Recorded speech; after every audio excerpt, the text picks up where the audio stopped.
कहते हैं कि ये जीवन क्षणभंगुर है। संसार में यहाँ जितने भी जीव हैं, जितने प्राणी हैं, किसी को ये पता नहीं कि हम कब कहाँ कैसे मरने वाले हैं, किस क्षण मरने वाले हैं। इस संसार में एक राजा परीक्षित ही ऐसे हुए जिन्हें पता था कि आज के 7 दिनों के पश्चात हमारी मृत्यु हो जाएगी। उसके बाद किसी को नहीं पता कि हम कब जाएंगे। फिर भगवान के भजन के लिए समय क्यों रखना। उसी पर एक बड़ा सुंदर भाव है कि जीव जहाँ कहीं भी रहेगा, जब जिस समय जिस क्षण मृत्यु आनी होगी आ ही जाएगी। कहते हैं कि चाहे जहाँ भी तू रेस्ट करेगा, काल तुझे वहीं पे रेस्ट करेगा। चाहे जहाँ भी तू रेस्ट करेगा, काल तुझे वहीं पे अरेस्ट करेगा।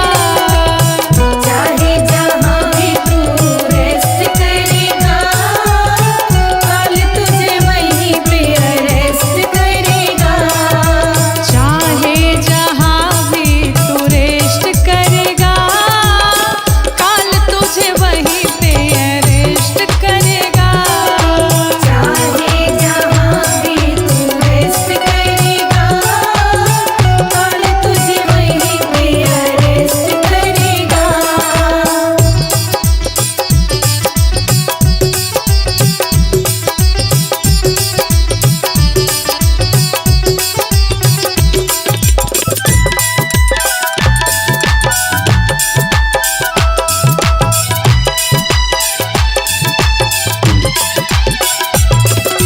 चाहे जहाँ भी तू रेस्ट करेगा, काल तुझे वहीं पे अरेस्ट करेगा। चाहे जहाँ भी तू रेस्ट करेगा, काल तुझे वहीं पे अरेस्ट करेगा। बुर्ज खलीफा या एफिल टावर हो, यूके अमेरिका में जितना पावर हो। बुर्ज खलीफा या एफिल टावर हो, यूके अमेरिका में जितना पावर हो।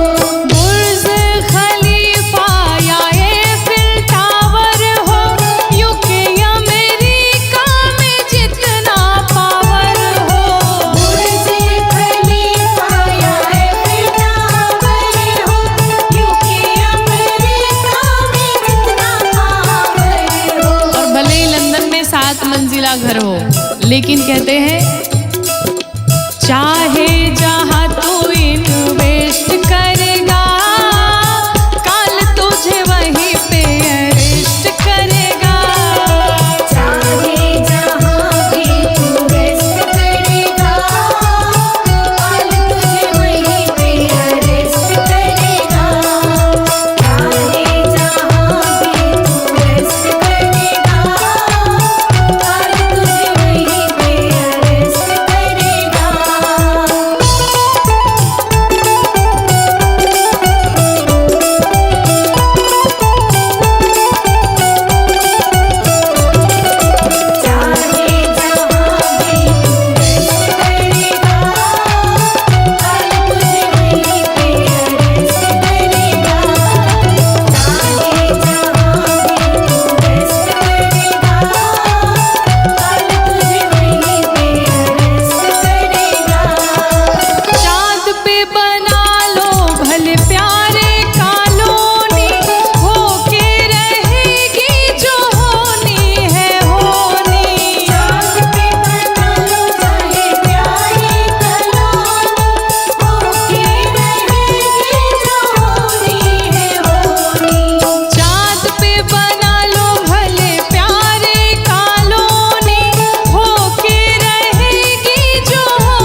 मृत्युलोक झूठी ना